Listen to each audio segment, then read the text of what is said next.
and if you're watching this, it's likely because you received one of our plant projects, which is part of our quarantine collection.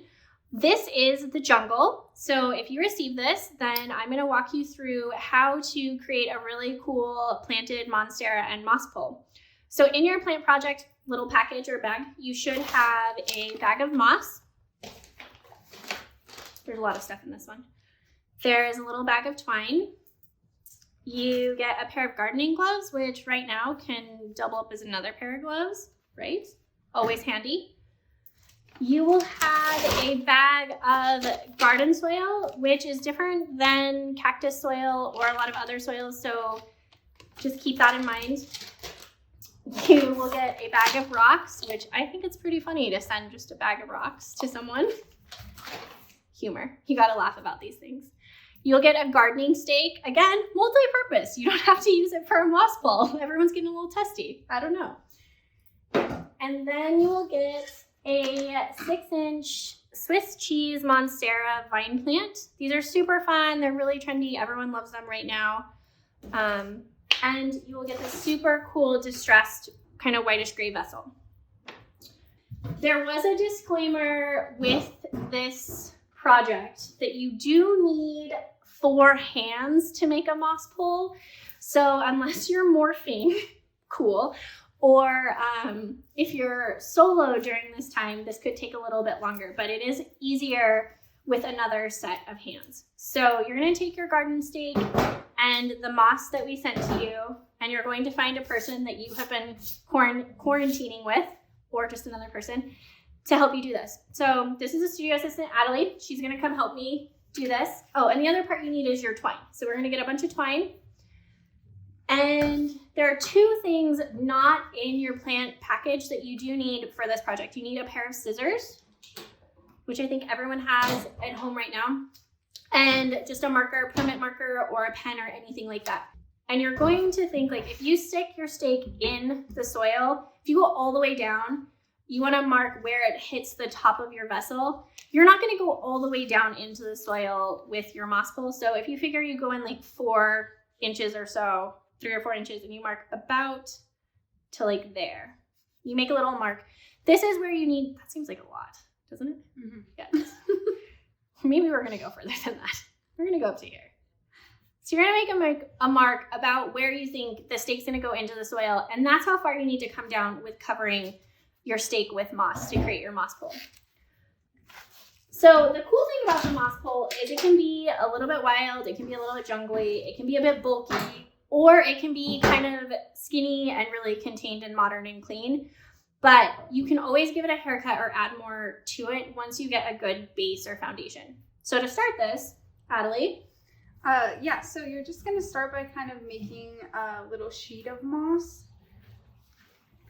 So, and there will be pieces, like you can see when she's pulling these out, there's kind of like these like flat pieces that are kind of together. And you'll want to put the moss on the outside and kind of the browner side on the inside. So if you flip it over, you can kind of tell, you want kind of it looks kind of dirtier or not as pretty side to be up and facing you, because then the pretty moss is going to be on the outside and that's what you're going to see. So we're just going to kind of make like a little bed of flat moss.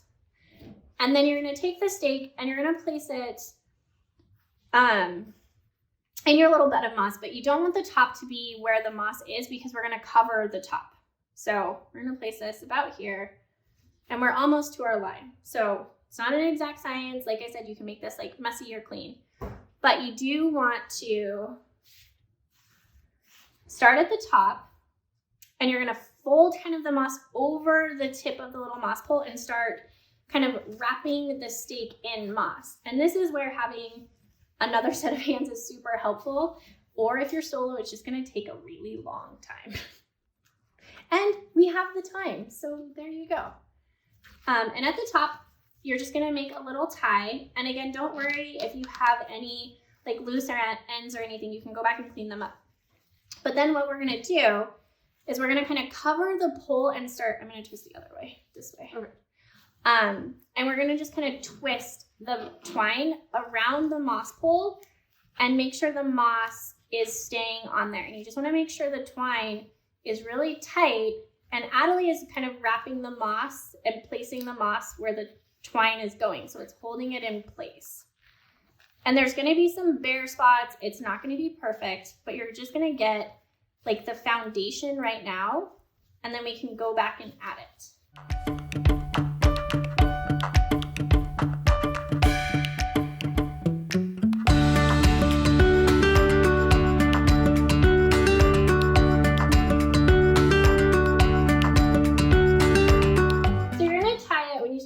Twine, you're going to go back and you're going to run the twine either through one of the twine above it, or you're going to make a little knot and tie it off that way. However you want to do it, it doesn't really matter. You can be really messy with the twine because you're not going to see it. You have something that looks kind of like this. And so you can see like he's not super pretty. So we're gonna go and we're gonna take more twine and we're just gonna kind of fill in the little bare spots. And while we do that, Adelie is going to tell you guys why we wanna have a moss bowl for our Monstera. Yeah, so Monstera in their natural environment would actually grow up trees or up whatever they can grow up. So you just kind of wanna like mimic as close as you can to their natural environment just to get them to be beautiful, healthy, big plants. Happy plants. Yeah, happy plants are good. So yeah, the moss bowl gives it something to trail up, and it just creates bigger, honestly, prettier leaves. So yeah, if you just kind of create an environment that's similar to where they would be, it's just gonna give you a healthier plant. And then it helps with the aerial roots too, right? Yeah, so the aerial roots are what it actually attaches to the moss bowl with. Aerial roots are just little roots that basically grab onto the tree or whatever. In this case, it would be the moss bowl, and it actually attaches itself to the moss bowl and grows up that way. So when you get the Monstera from us, it won't have any aerial roots yet. Yeah. But as they become like happier and they start growing more and they start to look for more water and they're expanding, they shoot out these aerial roots. Yeah. So you'll want to take those aerial roots and you can literally tuck them into the moss pole, and you can tuck them kind of into the twine or in between the twine, or just tuck them into the moss pole, and it helps encourage them to go more vertical and grow upwards. Yeah, and then also the higher humidity level you can keep your moss or your plant, the better it's going to attach to the moss pole. So it's a good idea to keep your moss pole wet, just to kind of encourage the growth. Yeah, looks good. So I feel like this is a pretty good, you don't really want to see the stakes, so this is where you can go and kind of trim. Like I said, if you don't like anything being super wild, you can trim the twine. Obviously you want to trim that, but if you don't like the moss pole being super big and bulky, you can cut some of this moss off and make it really clean.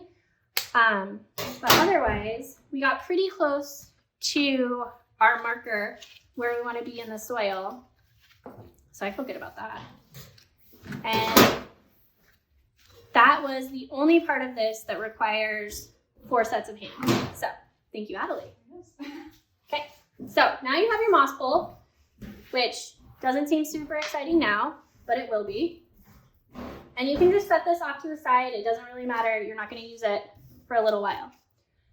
Next, you're going to grab your cool little vessel. And because there's not any holes in the bottom of this vessel, you want to make sure that you give the plant an opportunity to have some drainage in the event you overwater it, which you're not going to do. But just in case, you want to put an inch or so of rock, super loud, on the bottom of the container. And this just kind of creates a layer where extra water can go and not sit in the soil, and the plant won't develop root rot. So once you have your rocks in nice, about an inch layer in the bottom of your vessel, you're going to take some of the garden soil that we sent and start putting a layer in. You can be pretty generous. You're going to put a couple inches of garden soil into the container. So if you're not getting the plant package from us, you can get pretty much any of these things at any home improvement, nursery, garden place. Just make sure that you're getting garden soil. There are a couple different types of soil. Make sure you're using like an indoor potting soil that holds moisture. The moss pole is to help with the moisture and humidity. Obviously, Monstera, they like moisture, they like humidity, they don't like the desert, so you want to keep them as happy as possible. So just make sure you get like an indoor potting mix that isn't super dry or encouraging draining like cactus soil. So once you have a couple inches of soil, I always like to take my plant still in the container and just pop it in here and make sure like, okay, once I plant this, it's going to be about the level I want it to be at. And you always want them to sit just a little bit below the lip. You don't want them to sit even because then when you water it, water will leak everywhere. So just make sure you have it a little bit lower than the lip of the container. And your little Monstera, you're just gonna kind of tip it to the side and squeeze the container and the whole thing will just kind of pop out. And you'll just place him in the vessel. Now at this point, you can grab your moss pole because we're gonna put all the soil in at once. So you can kind of pick if you want this in the back or off to a side. I wouldn't suggest like putting this straight through the plant. You don't wanna like damage the root system that's existing. So you can get it as close to the plant as you want and you're just gonna push that into the soil. And then you're gonna take the rest of the garden soil and you're gonna start filling this in. You can be messy with this. At the workshop, whenever we do these in our studio, we always tell people like, make a mess, have fun. It's a workshop. You don't have to clean up. It's like housekeeping. Well, unfortunately, you may be at home, so you do have to clean up after yourself. Really sorry, we're not there. But, so you can be as neat with this or you can be as messy. It's kind of fun. Either way, just keep filling the soil in and periodically tap it down with your fingers to make sure it's really filling in because you want both the moss pole and the Monstera to be stable in the container. So I'm just going around and adding soil in everywhere and making a mess. Making sure your moss pole is upright. You don't want it to be like crooked or sideways, or maybe you do, totally up to you. You could have like a sideways Monstera pole, moss pole, and it would grow that way. So if you're feeling a little wonky or asymmetrical, go for it.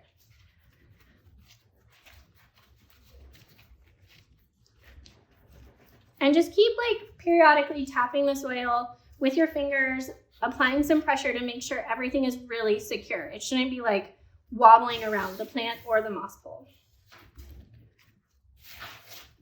Make sure you're not filling it to the top, leaving a little bit of a lip so that when you water it, you're not gonna make a giant mess with water everywhere.